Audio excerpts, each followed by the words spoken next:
اعوذ باللہ من الشیطان الرجیم بسم اللہ الرحمن الرحیم ولا يحسبن الذین، اور ہرگز گمان نہ کریں، خیال نہ کریں وہ لوگ کہ یبخلون بما آتاہم اللہ، کہ جو بخل کرتے ہیں اس میں جو ان کو اللہ نے عطا فرمایا، من فضل ہی، اپنے فضل میں سے، کہ ہوا خیر لہم، کہ یہ بخیلی، یہ بخل کرنا ان کے لیے بہتر ہے، ایسا نہیں ہے، بل ہوا شر لہم، بلکہ مال کو روک کے رکھنا اور اللہ کے راستے میں خرچ نہ کرنا، بخل کرنا، یہ ان کے لیے شر ہے۔ سیطوقون ما بخلوا به یوم القیامہ، ان قریب گلوں میں توق ڈالا جائے گا جس میں وہ بخل کرتے تھے قیامت کے دن۔ قیامت کے دن یہی مال جس کو روک روک کے رکھتے تھے اور اس کا حق ادا نہیں کرتے تھے، اس کو ان کے گلوں میں توق کی صورت میں ڈال دیا جائے۔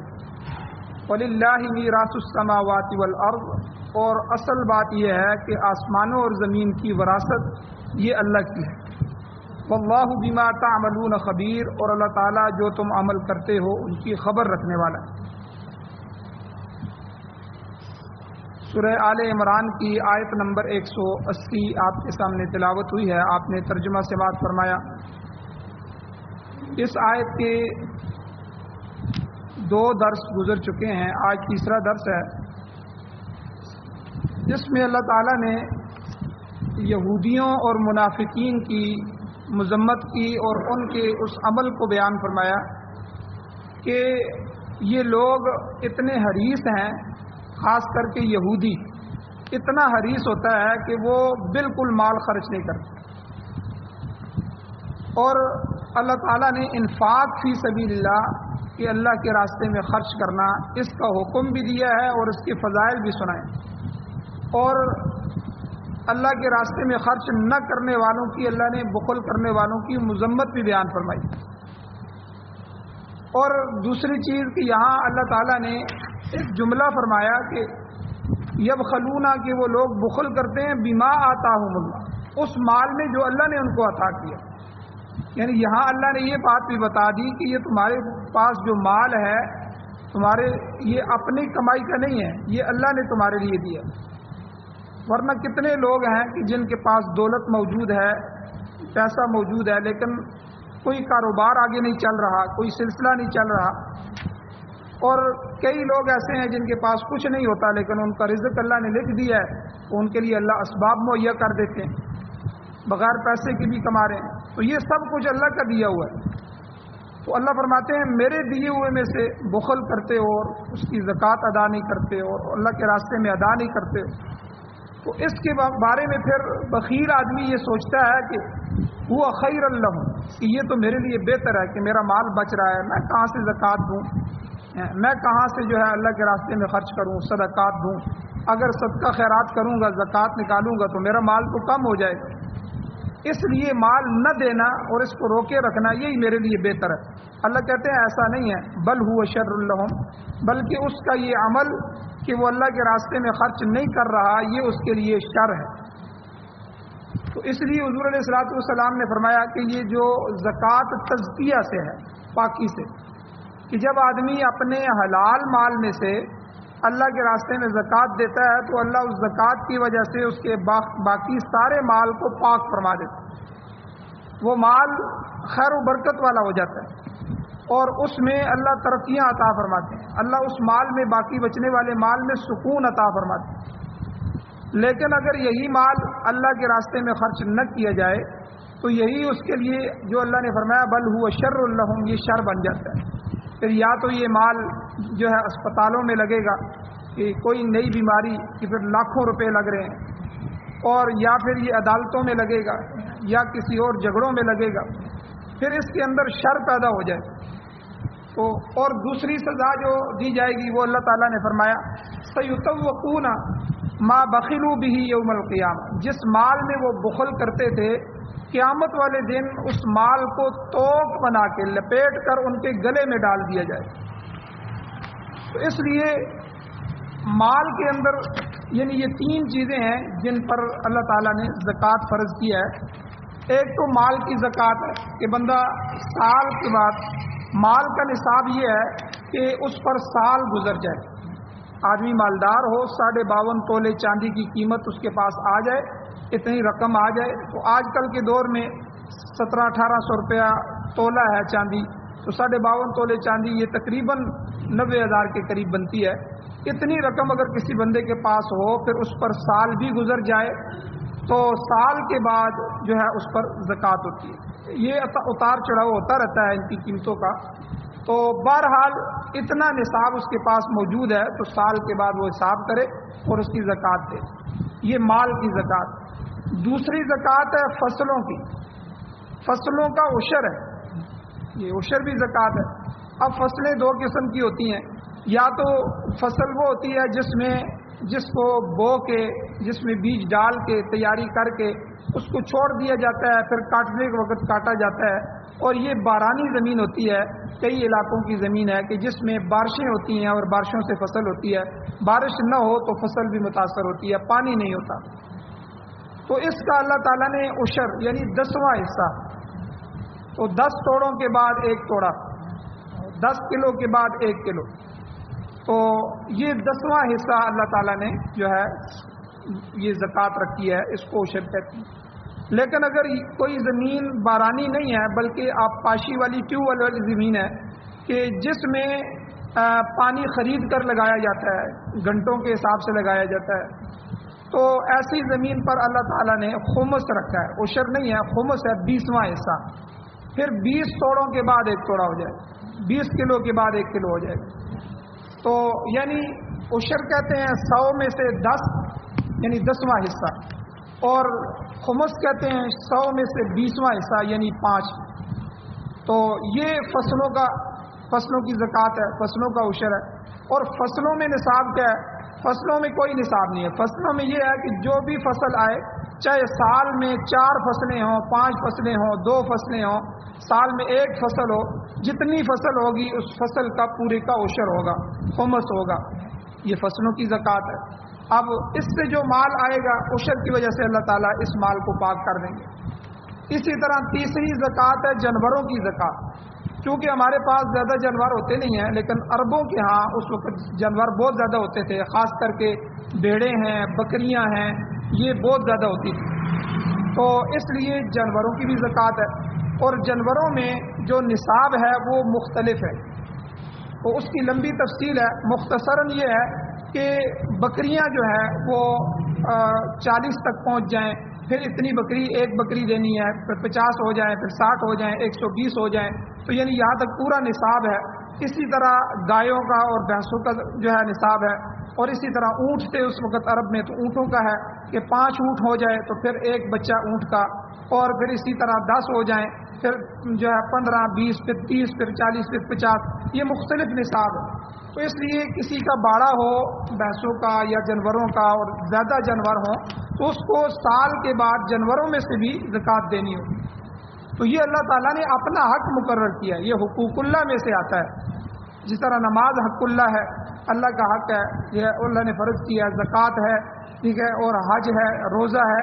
اسی طرح یہ زکوٰۃ جو ہے، تو یہ تینوں چیزیں، یہ مال کی زکوٰۃ، فصلوں کا عشر زکوٰۃ، اور اسی طرح جانوروں کی زکوٰۃ، یہ تینوں چیزوں اللہ تعالیٰ نے یہ کی ہے. یہ تو کم از کم فرض کے درجے میں ہے، یہ تو ہر آدمی پر فرض ہے اور یہ تو بالکل دینا چاہیے. ورنہ اگر یہ آدمی ان کی زکوٰۃ نہیں دے گا تو یہ اللہ تعالیٰ کے انہی آیات میں فرما رہے ہیں کہ سَيُطَوَّقُونَ مَا بَخِلُوا بِهِ يَوْمَ الْقِيَامَةِ، کہ جس مال میں وہ بخل کر رہا ہے اور اللہ کا حق بھی نہیں نکال رہا، تو قیامت کے دن اس کے گلے میں توق بنا کے ڈالا جائے. اب بخاری شریف کی حدیث میں آتا ہے، روایت میں آتا ہے، حضور نے فرمایا کہ جس شخص کو اللہ تعالیٰ نے سونے چاندی وغیرہ کی دولت عطا کی ہے اور اس نے زکوٰۃ نہیں دی، قیامت کے دن یہ مال سانپ بن جائے گا، سانپ کی صورت میں آئے گا اور اس کے گلے میں ڈال دیا جائے گا اور اس کے گلے میں پڑ کے وہ اس کو کاٹے گا. اور ساتھ ساتھ اللہ اس کو آواز بھی دیں گے اور وہ کہے گا انا کنزک انا مالک، میں تیرا وہ مال ہوں، میں تیرا وہ خزانہ ہوں. جسے تو سمیٹ سمیٹ کر رکھتا تھا، گن گن کے رکھتا تھا، جسے تو عیاشی اور فحاشی میں صرف کرتا تھا، اور جس کے ساتھ تو غریب اور جو ہے مسکین کی پرورش نہیں کرتا تھا، یعنی گویا کہ تو اس کی زکوٰۃ نہیں نکالتا تھا، اللہ کے راستے میں خرچ نہیں کرتا تھا۔ اور اسی طرح حضور علیہ السلام نے فرمایا اگر اللہ تعالیٰ نے کسی کو جانور دیے، کسی کے پاس جانور تھے اور اس نے ان کا حق ادا نہیں کیا، زکوٰۃ نہیں دی، تو اس شخص کو قیامت کے دن لٹا دیا جائے گا اور ان جانوروں کو چھوڑا جائے گا، اور وہ جانور اس کے اوپر سے گزریں گے اور اس کو روندیں گے اور اس کو سینگ ماریں گے اور اس کے ساتھ ساتھ اپنے منہوں سے اس کو کاٹیں گے۔ تو یعنی یہی مال دنیا میں بھی اللہ تعالیٰ اس کے لیے شر بنا دیتے ہیں اور آخرت میں بھی اس کے لیے عذاب کا سبب ہو جائے گا۔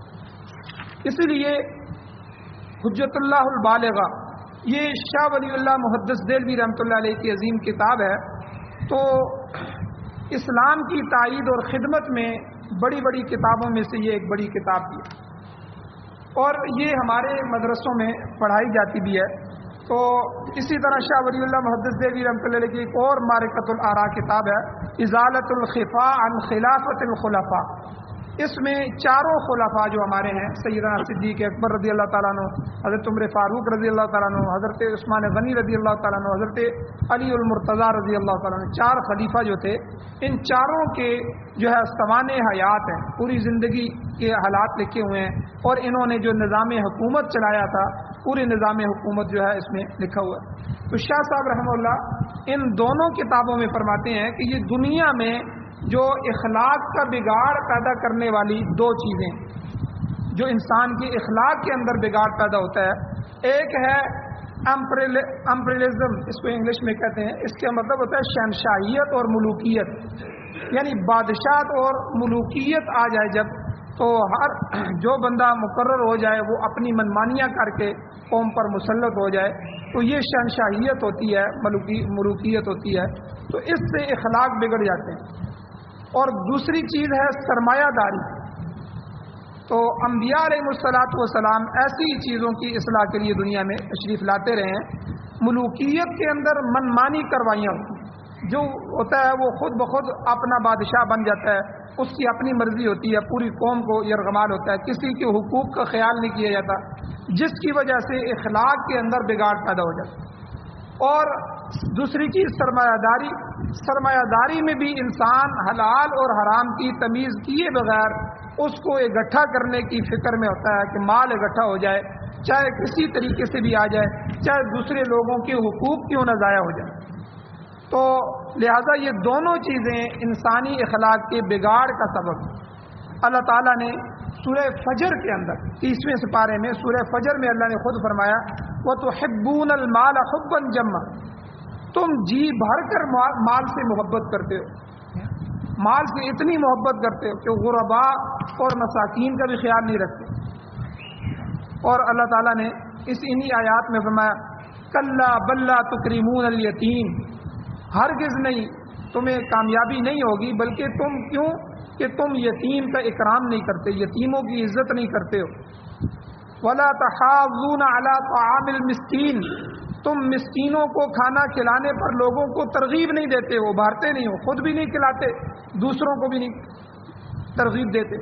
تو یہ ایک معاشرہ ہے، اللہ تعالیٰ نے معاشرے میں کسی کو غریب بنایا ہے تو اللہ نے بنایا، کسی کو امیر بنایا ہے، اگر دولت دی ہے تو اللہ نے دی ہے۔ اب دولت مند کو کہا جا رہا ہے کہ اس معاشرے کا خیال رکھیں۔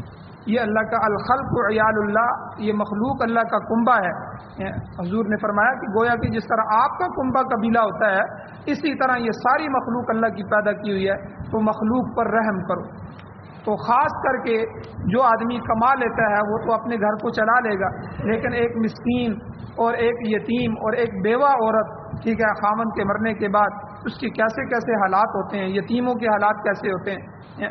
تو اس لیے جو ہے ایسی قسم پرسی کی زندگی گزارنے والے جو افراد ہوتے ہیں، خصوصی قرآن مجید نے ان کی ترغیب دی، اور مال کی محبت میں اللہ تعالیٰ نے اس کو بتایا ہے کہ تم مال سے حد درجے میں محبت کرتے ہو، تو اس لیے یتیموں کی سرپرستی کرو، لہذا ذلت کا شکار ہو کر دنیا میں نہ رہو۔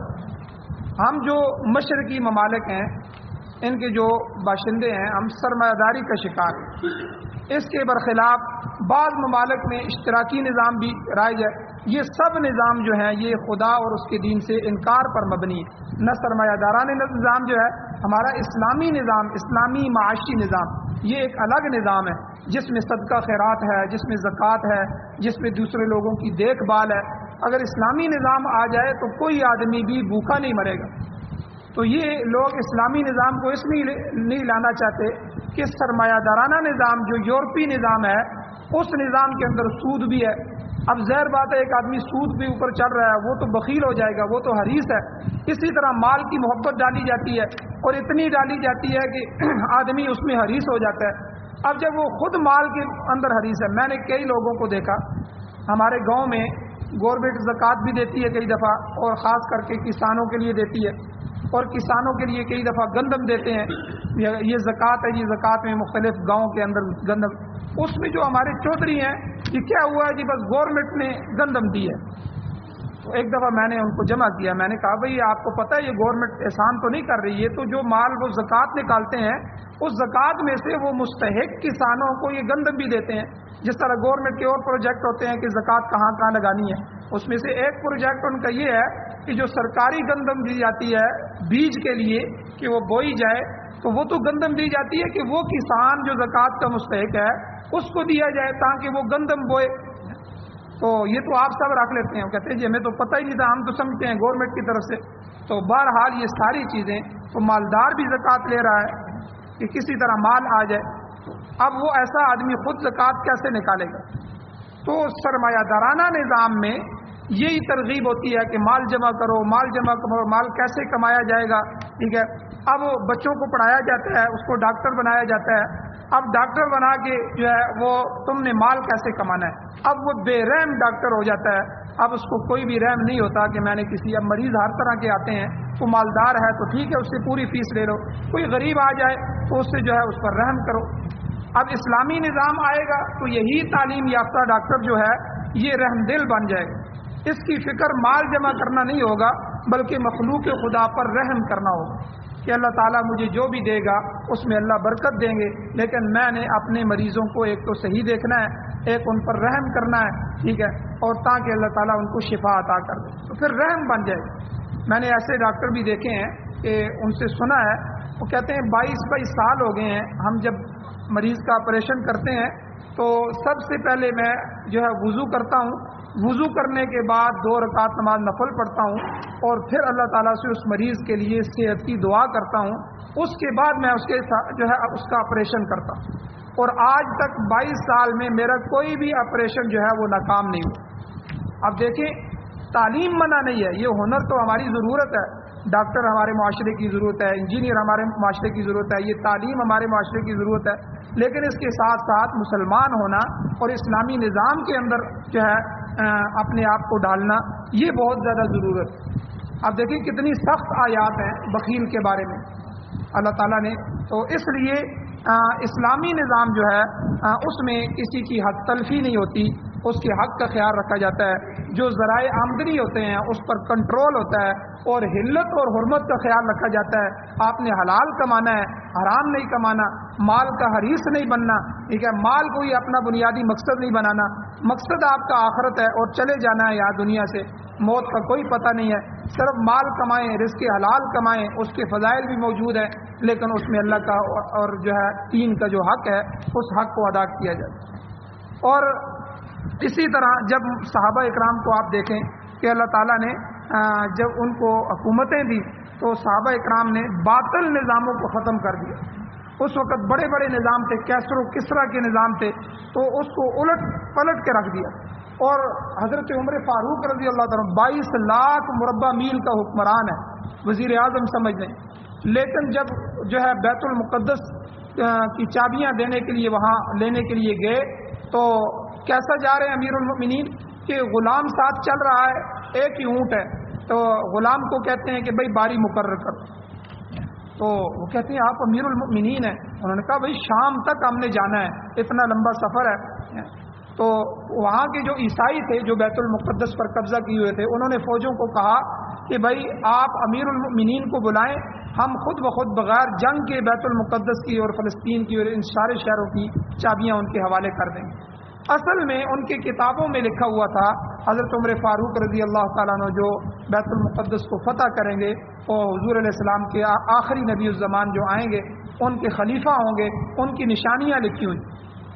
اب وہ اس کو دیکھنا چاہتے تھے تو انہوں نے اظہار نہیں کیا، بس انہوں نے کہہ دیا کہ بھائی آپ ہم سے جنگ نہ کریں، اپنے امیر المؤمنین کو بلائیں، ہم ان کے ہاتھ میں ان کی چابیاں رکھیں۔ اب امیر المؤمنین جب یہاں سے چلے، کوئی پروٹوکول نہیں، کوئی گاڑیاں نہیں، کوئی ہیلی کاپٹر نہیں، کوئی فوجیں نہیں، ایک غلام اور ایک امیر المؤمنین، آدھی دنیا کا حکمران۔ اب جو ہے وہ چل رہے ہیں اور چلتے چلتے جو ہے آدھی کچھ میل کا سفر خود کرتے ہیں اوپر بیٹھ کے، غلام نکیل پکڑ کے چلا رہا ہے، اور کچھ میل جو ہے غلام اوپر بیٹھا ہوا ہے اور وقت کا حکمران جو ہے وہ اونٹ کو چلا رہا ہے۔ اور غلام کئی دفعہ کہہ بھی دیتا کہ امیر المؤمنین آپ۔ اچھا، پھر عجیب واقعہ ہوا، جب بیت المقدس کے قریب پہنچے تو اب باری غلام کی آ گئی بیٹھنے کی۔ اب اس نے کہا کہ امیر المؤمنین دیکھیں، میں نے پوری سفر میں آپ کی بات مانی ہے، اب یہ لوگ ہیں یہ کیا کہیں گے، تو آپ اس طرح کریں کہ یہ ابھی آپ کو دیکھیں گے، اب آپ کی باری ہے اوپر جو ہے نکیل کھینچنے کی اور میری باری ہے بیٹھنے کی، اب آپ اوپر بیٹھ جائیں، میں یہاں سے وہاں تک جو ہے نکیل کھینچ کے لے جاؤں گا۔ امیر المؤمنین نے کہا کہ ایسا نہیں ہو سکتا، یہ تو انصاف کے خلاف ہے، تم اوپر بیٹھو گے اور امیر المؤمنین جو ہے وہ اونٹ کی نکیل چلا کے وہاں ان تک پہنچے۔ آپ دیکھیں اسی حالت میں گئے، اور انہوں نے جب دیکھا انہوں نے کہا کہ بالکل ہماری کتابوں میں یہی لکھا تھا کہ جب ان کی باری ہوگی اور وہ اونٹ کی نکیل پکڑے ہوں گے اور غلام جو ہے وہ اونٹ کے اوپر بیٹھا ہو۔ اور دوسری بات کہ جب وہ اپنے لشکر میں پہنچے تو وہاں کے جو امیر تھے انہوں نے کہا کہ امیر المؤمنین آپ اسی کپڑوں کے جوڑے میں آئے ہیں جو آپ کا اپنا کپڑوں کا جوڑا ہے، یہ تو میلا کچیلا ہو گیا ہے، آپ اس طرح کریں یہاں سے ایک شاہی اچھا قسم کا جو لباس ہے وہ آپ پہن کے جائیں، آپ نے ان سے ملنا ہے۔ انہوں نے کہا کہ لباس کے ساتھ اس کا کیا تعلق ہے، حکومتوں کا؟ اللہ تعالیٰ نے ہمیں عزت اسلام کے ساتھ عطا فرمائی ہے، لباس سے اللہ نے ہمیں عزت تو نہیں دی، لباس تو ہم سے زیادہ ان کے پاس ہے، ہمارے دشمنوں کے پاس ہے، اچھی کوٹھیاں، اچھی کاریں، اچھے وسائل، اچھے لباس، میں اسی لباس میں جاؤں۔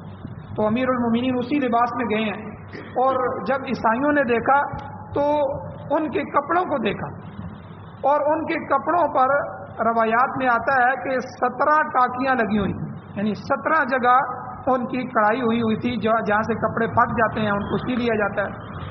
تو ایک ٹاکی مل نہیں رہی تھی تو انہوں نے بغل کو اٹھایا اور کہا کہ دیکھو ایک وہاں چمڑے کی، یعنی کپڑا نہیں مل سکا، اس وقت کپڑے ناپید ہوتے تھے، کاغذ بہت کم ہوتا تھا، تو اس لیے لکھے پڑھے لوگ اس معاشرے میں اس وقت کم تھے، تو بعد میں تو اللہ تعالیٰ نے بہت وسعت عطا فرما دی۔ تو اب وہ کپڑا نہیں ملا تو چمڑا تھا تو چمڑے کا ہی پیمن لگا دیا۔ تو عیسائیوں نے چابیاں ان کے حوالے کر دی اور کہا کہ ہماری کتابوں میں لکھا ہوا تھا کہ وہ ایسے درویش صفت لوگ ہوں گے کہ ان کے کپڑوں پر 17 پیوند ہوں گے۔ تو یہ ہمارے اسلاف کا جو ہے کہ وقت کے حکمران ہیں تو تب بھی اپنی حیثیت کو نہیں بھولتے کہ ہم انسان ہیں، اللہ کے بندے ہیں اور اللہ کے نبی کی امتی ہیں اور ہم نے آخرت کی طرف جانا ہے۔ تو اللہ تعالیٰ نے دولتیں عطا فرمائی لیکن اس کا حق ادا کیا۔ تو اس لیے جب ایسے لوگوں کے پاس اقتدار آیا پھر دنیا میں کیا ہوا، اللہ نے کیسر و کسرا کو پلٹ کے رکھ دیا، ان کے نظاموں کو تباہ کر دیا، کیونکہ ان کے نظام ظلم پر مبنی تھے۔ تو اللہ تعالیٰ نے صحابہ کے ذریعے پھر اسی دنیا پر جو ہے ایک صالح نظام قائم کیا، ایک اچھا نظام، خلافت راشدہ کا نظام جو مثالی نظام۔ آج اگر اس کی کوئی مثال آپ دیکھنا چاہتے ہیں تو افغانستان کے اندر دیکھیں، 21 سال کی جنگ پوری دنیا کے ساتھ، پوری دنیا کے ساتھ جہاد کیا اور اللہ تعالیٰ نے پوری دنیا کے مقابلے میں فتح عطا فرمائی۔ اور آج دنیا ان کا مثال، ان کا نظام دکھا نہیں رہی، میڈیا دکھا نہیں رہا، ورنہ ہمارے جو ساتھی میڈیا کے اسلامی لوگ وہاں گئے ہیں تو رمضان میں جو ہے وہ میڈیا کے ہمارے ساتھی گئے ہیں، انہوں نے کہا کہ ہم وزراء سے ملنا چاہتے تھے لیکن سارے وزیر چونکہ وہ حافظ قرآن ہے اور علماء ہیں، اور یہاں تو کہتے ہیں جی علماء سیاست میں نہ آئیں، وہاں سارے علماء ہیں۔ اب علماء ہونے کی وجہ سے ظاہر بات ہے وہ تراویح بھی سنا رہے ہیں، انہوں نے کہا جی وہ سارے کے سارے وزیر تراویح سنا رہے ہیں۔ اب دیکھیں ایسا نظام، اسلامی نظام۔ اور دوسرا انہوں نے ہمارے ہاں جو ہے وہ زکوٰۃ دی جاتی ہے، کوئی ایک توڑا آٹے کا دے رہا ہے تو 7 سیلفیاں لے رہے ہیں کہ میں یہ دے رہا ہوں۔ ہر چیز جو ہے اللہ کی رضا کے لیے نہیں بلکہ جو ہے مخلوق کے دکھاوے کے لیے ہو رہی ہے۔ اور وہاں انہوں نے کیا کیا، جو بھی زکوٰۃ تھی وہ ایک میدان کے اندر انہوں نے وہ سارا راشن رکھ دیا۔ اب لوگ اپنی مرضی سے آ رہے ہیں، کوئی کیمرہ نہیں ہے، کوئی چیز نہیں ہے، اپنی مرضی سے اٹھا کے لے کے جا رہے ہیں، جو مستحق ہے آئے بھائی اپنے لیے اٹھا کے لے جائے۔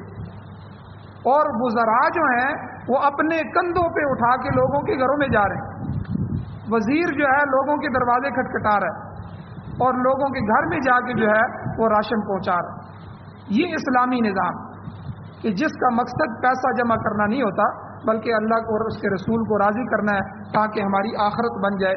اور آخر میں اللہ تعالیٰ نے کیا فرمایا، آخری جملہ اللہ کہتے ہیں وَلِلَّهِ مِيرَاثُ السَّمَاوَاتِ وَالْأَرْضِ۔ یہ نہ سمجھو کہ اگر دنیا میں کسی کو مال مل گیا وہ اس کی ذاتی مال ہے، ذاتی میراث ہے، بلکہ آدمی مرتا ہے تو مرتے ساتھ ہی وہ تقسیم ہو جاتا ہے، وراثت ہو جاتی ہے۔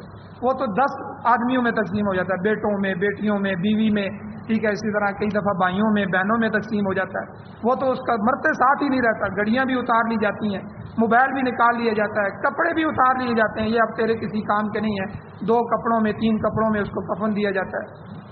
تو اس لیے اللہ نے فرمایا یہ کوئی تیری ذاتی میراث نہیں ہے، وَلِلَّهِ مِيرَاثُ السَّمَاوَاتِ وَالْأَرْضِ، زمین و آسمان کی تمام وراثت اللہ تعالیٰ کی ہے، ہر چیز کا خالق بھی وہ اللہ ہے، ہر چیز کا مالک بھی وہ اللہ ہے۔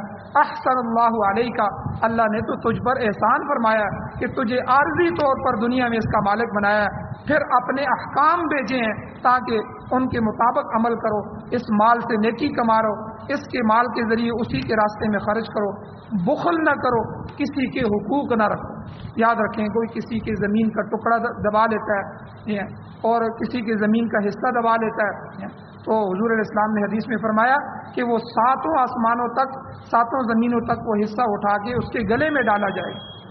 اور اسی طرح آخر میں اللہ نے فرمایا یاد رکھو، ٹھیک ہے، واللہ بما تعملون خبیر، تمہارے ہر فعل کی اللہ کو خبر ہے۔ ینبئکم بما عملوا، تم جو بھی دنیا میں کر رہے ہو وہ سب کچھ تمہارے سامنے آ جائے گا، پھر تمہیں اس کا بھگتان کرنا ہوگا، وہ تمہیں بھرنا ہوگا۔ اور دنیا کی سب ملکیتیں یہ عارضی ملکیتیں ہیں، یہاں کی بادشاہتیں بھی عارضی ہیں، کوئی 2 سال رہتا ہے، تیسرے سال پھر اسمبلیاں ٹوٹ جاتی ہیں، پھر نیا آتا ہے، وہ بھی کوئی، یہ عارضی بادشاہتیں ہیں، عارضی وزارتیں ہیں، عارضی عہدے ہیں، اور دنیا کی زندگی عارضی ہے، ہر چیز عارضی ہے، اور اصل ملکیت اللہ کی ہے۔ مالک یوم الدین، اللہ یوم جزا کا مالک ہے۔ قیامت کے دن اللہ تعالیٰ فرمائیں گے، اور جب ہر چیز ہلاک ہو جائے گی، ہر چیز ختم ہوگی، اللہ آواز فرمائیں گے کہ آج کے دن کون بادشاہ ہے، آج بادشاہت کس کی ہے؟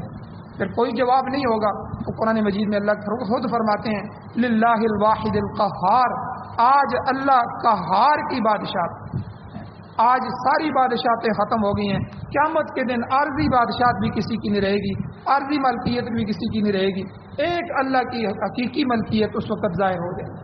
اللہ تعالیٰ سے دعا ہے اللہ تعالیٰ ہمیں عمل کی توفیق عطا فرمائے، اللہ ہمیں جو ہے اپنے حقوق اور حقوق العباد ادا کرنے کی توفیق عطا فرمائے، اللہ تعالیٰ ہماری زندگیوں میں اور مالوں میں برکتیں عطا فرمائے۔ آمین الحمدللہ رب العالمین والعاقبۃ للمتقین والصلاۃ والسلام علی رسولہ النبی الامی الکریم۔ یا اللہ ہماری کمیوں کوتاہیوں کو معاف فرمائیے، درگزر فرمائیے۔ یا اللہ ہماری اولادوں میں، ہماری تجارتوں میں، ہمارے مالوں میں، اللہ ہمارے تمام اسباب میں برکتیں عطا فرما، نحوست سے محفوظ فرما۔ یا اللہ ہمیں اپنا حق ادا کرنے کی اور مخلوق کا حق ادا کرنے کی توفیق عطا فرما۔ یا اللہ ہر طرح کی کمی پیشی سے محفوظ فرما۔ یا اللہ موت سے پہلے یا اللہ ہمیں کامل ایمان کے ساتھ صفائی عطا فرما، تزکیہ نفس عطا فرما۔ یا اللہ قرآن و سنت کی بہاریں نصیب فرما۔ یا اللہ قرآن و سنت کو بطور آئین، بطور دستور، بطور ضابطۂ حیات نصیب فرما۔ یا اللہ پاکستان سمیت پوری دنیا میں امارت اسلامیہ اور خلافت راشدہ کا نظام نصیب فرما۔ یا اللہ ہم سب کا خاتمہ ایمان پر فرما۔ صلی اللہ تعالی علی خیر خلقہ محمد وآلہ وصحبہ اجمعین برحمتک یا رب۔